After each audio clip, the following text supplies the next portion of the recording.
What is up, guys? Welcome to my review for Arrow Season 7 Episode 14, titled Brothers and Sisters. That title is obviously referring to two sets of brothers and sisters. Both of them are actually half brothers and sisters, which is Oliver and Emiko, as well as in the future, William and Mia. I'll go over all of those in this review of the latest episode of Arrow after the couple-week break it just had, and I do think this episode is not exactly the greatest comeback or the greatest return for the show after a couple-week break, but it definitely is not a bad episode either. Before I get to those storylines, however, there was probably what the main storyline of the episode was, which was the Ghost Initiative with Diggle and Lila and all the rest of the Suicide Squad, or I'm going to call them the Suicide Squad. It doesn't really matter because this episode kind of felt like not only the beginning of their first couple missions, but also it doesn't really feel like they're ever going to return. I mean, at the end of the episode, it seems like the Ghost Initiative is completely scrapped and also Diaz is dead. I do not know where they're going forward with this. I do think this episode, it was pretty awesome seeing the Ghost Initiative together. I mean, like training together at the beginning and then going on some missions together later in the episode. I do think I really like that. I really like those four criminals coming together. I like the concept of the Suicide Squad in general. None of these characters are really members of the Suicide Squad in the comics, and only one of them was a member of the team on the show, but it is the exact same concept, using villains, putting bombs in their necks and forcing them to go on missions and do some good. I love that concept. Didn't really work in the movie, but it did work on Arrow in this episode as well, and I did really like that part of the episode, but at the end it seems like it's completely gone. It seems like that Argus doesn't back it at all, and because of that, Diggle has to step down and take the hit for Lila, who is not stepping down or resigning from their Argus position. And after all that, it doesn't seem like they're ever going to return, especially after Diaz was burnt to death by somebody. Now, I'm not 100% sure he's dead because they never confirmed it, but it is pretty probable that Diaz is dead after that point, and I don't see him really coming back from that, so it's a little weird for them to build up the Ghost Initiative over the course of the last couple episodes, and then just this is the last episode they use it. The first time they go out on the field, it's the last episode. I do think it's a little weird, and I would like them to return, maybe without Diaz, maybe with, I would love for Bronze Tiger to join the team. I don't know, but it doesn't seem like they're returning, and the fact that Diaz is dead at this point, I don't really feel anything there. I don't think he was really a character anymore. Like, he was a good villain for the ending of Season 6 as well as the first couple episodes of Season 7, but not great, and after Season 7, Episode 7, it felt like then that should have been the end of his story. I do like the fact that he joined the Ghost Initiative, but they didn't really do anything with the Ghost Initiative except for this one episode. So it is a little weird that they killed him off, and the fact that he's a series regular in the season, he's only appeared in like maybe 10 episodes, it makes me think that he actually isn't dead and he'll come back as completely burnt, but also not dead. I don't really know what they're doing with the character. Maybe they did kill him off. If they did, I wouldn't mind. If they didn't, then I also, I probably would prefer it if he actually died, but either way, it wasn't exactly a very impactful moment at the end of this episode, and I think he probably should have been killed off in Episode 7 of Season 7, considering even though I liked him joining the Ghost Initiative, they didn't really do anything with that either.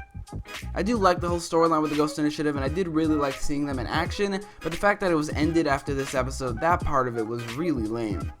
But that brings me to the title of the episode, which refers to Oliver, and I'm pretty sure they're pronouncing it Emiko, so that's fine, but also Mia and William. We'll talk about Mia and William later, but for now, the whole storyline with Oliver and Emiko, I was kind of excited to see the two pair up in a scene together, just because, like I said in a previous video, I'm pretty sure the trailer breakdown for this episode, it is pretty awesome seeing the superhero and sidekick pairs teaming up in live action like the Green Arrow and the Red Arrow. Now, Emiko is not exactly the Red Arrow at this point. She's the Green Arrow, and the only difference in costume between them is the hood and the mask that Emiko wears that Oliver doesn't, that I really wish Oliver would wear again, but it also makes sense that he's not. It doesn't really matter, but Emiko is not wearing her Red Arrow costume. She doesn't go by Red Arrow either, and because of that, it was not as exciting as it would have been if she was the Red Arrow and he was the Green Arrow and they were an actual superhero and sidekick pairing. But at the same time, it was not a bad storyline. I did like the connection between Oliver and Emiko in this episode. I do like them like bonding. I don't think that'll last, considering what was revealed at the end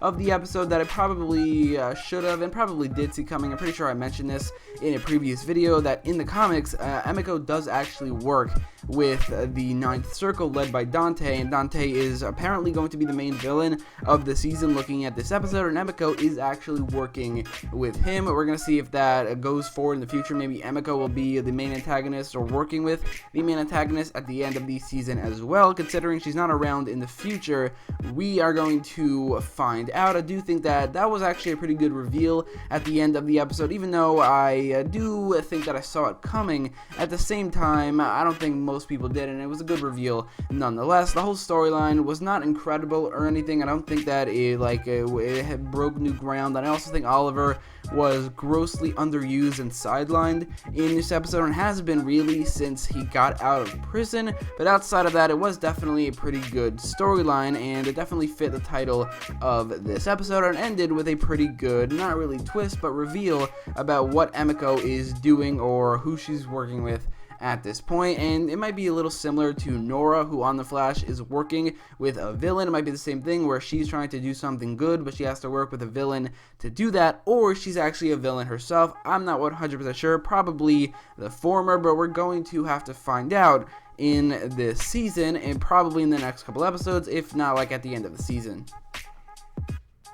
But speaking of Dante, he debuted in this episode, and Dante's probably looks like he's going to be the main villain of the season, or at least the Ninth Circle, the organization he works for is in charge of, is going to be the main antagonist of this season. It sucks that we still don't know who 100% is the main villain at episode 14, and who was supposed to be the main villain originally, along with the Longbow Hunters, was actually just killed off in this episode. It's really weird, and I really don't like it. I also don't like Dante's debut. He didn't really have a menacing physical presence at all. Obviously, we haven't seen much of him or the actor. I don't know if he's going to be good, but he doesn't really have any connection to Oliver. His motivations seem purely probably power and money, which is a little cliched, a little lame for the most part.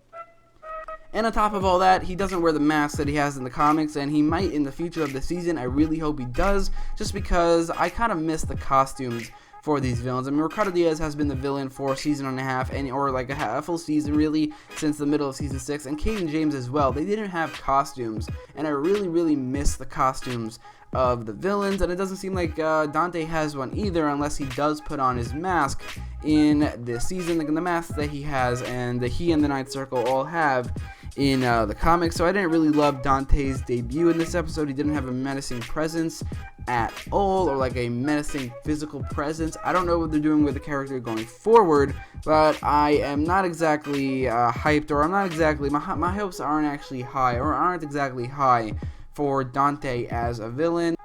So I'll get to the William and Mia thing in a second, just because it's the flash forwards. I like to talk about the flash forwards at the end of the episode. Before that, I'll talk about Felicity in this episode. Felicity seems to be taking more and more screen time every episode since episode 7. Before that, it was mostly Oliver taking up the screen time every episode, which is what made those episodes so good. Lately, Oliver has been pushed aside and pushed to the back, and has been given less and less screen time, while Felicity seems to be taking up more and more, which is a recipe for disaster. I'm not saying it ruined this episode, but it did ruin parts of it. I really did not like Felicity's storyline in the episode, which began with this whole dream that she had at the beginning of the episode, basically the same one she had, or Oliver had at the beginning of the season. I don't know if they have some sort of connection or psychic connection, how they're having the exact same dream, or it's a little different. It doesn't really matter, but I do think this is a pretty terrible way to begin the episode, because it showed that dream and then went to the intro like it was supposed to be some crazy moment, but it was really just Felicity having a dream about her being killed by Diaz, and that's a nightmare. Obviously, that goes into the episode where she is scared about being killed by Diaz, but it was pretty stupid at how they began the episode with that. It's not like she can see the future. It's literally just a dream. And Oliver had a very similar dream at the beginning of the season, which I don't think was bad, just because, I mean, went from that transitioned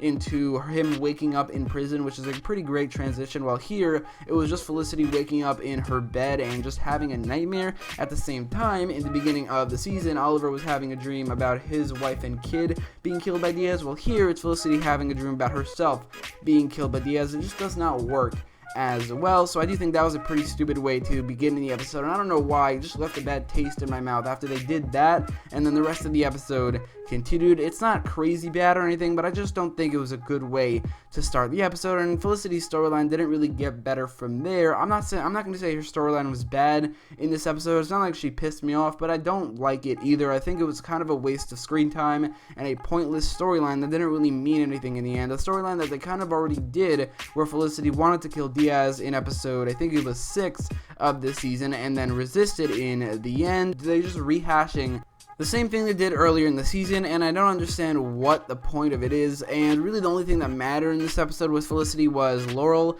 figuring out she was pregnant, and then also Oliver learning that she was pregnant as well. Obviously we see in the flash forwards that nobody knows they had a daughter, so we're gonna have to find out why that is. Maybe she's actually currently pregnant with a son, and they have a daughter later and she gets pregnant. Like, I don't know. I honestly have no idea why that is, and I'm not exactly excited to find out in the season, but I'm also a little bit interested for why all of that is. So in general, I didn't like Felicity in this episode. I do think that her storyline was kind of pointless and took up screen time for absolutely no reason.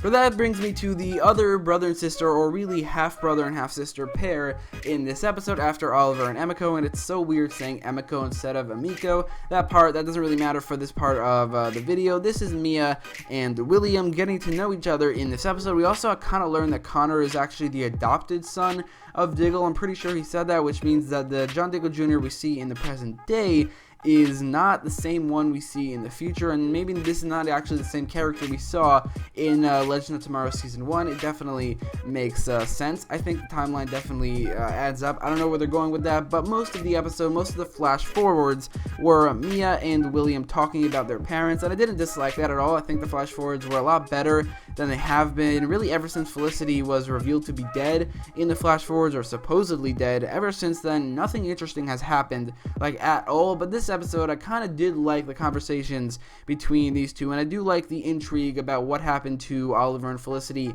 in the present day. I'm not excited about that aspect. I don't think it will be good, but also I am definitely a little bit interested to how all of this turned out, and I do think that William and Mia can be a pretty good pair and a pretty good team up in the flash forwards. I did like these conversations, and these flash forwards were a lot more interesting than they have been for a while. But in conclusion, this episode continues what the last 7 episodes have done ever since the prison storyline ended, which is be a lot worse than the first 7 episodes were. I don't think this episode was necessarily bad. I don't think anything in this episode was bad, but I don't think anything in this episode was great either, except for maybe one reveal here or that or there. Most of the episode was a little weird how they handled certain things. The episode definitely didn't do anything incredibly well, so in the end, I will give this episode a 7.7 out of 10. But let me know what you thought about the episode in the comments down below, as well as in the poll in the top right corner of the video. And if you like this video, make sure to leave a like, share, and subscribe. And thanks for watching.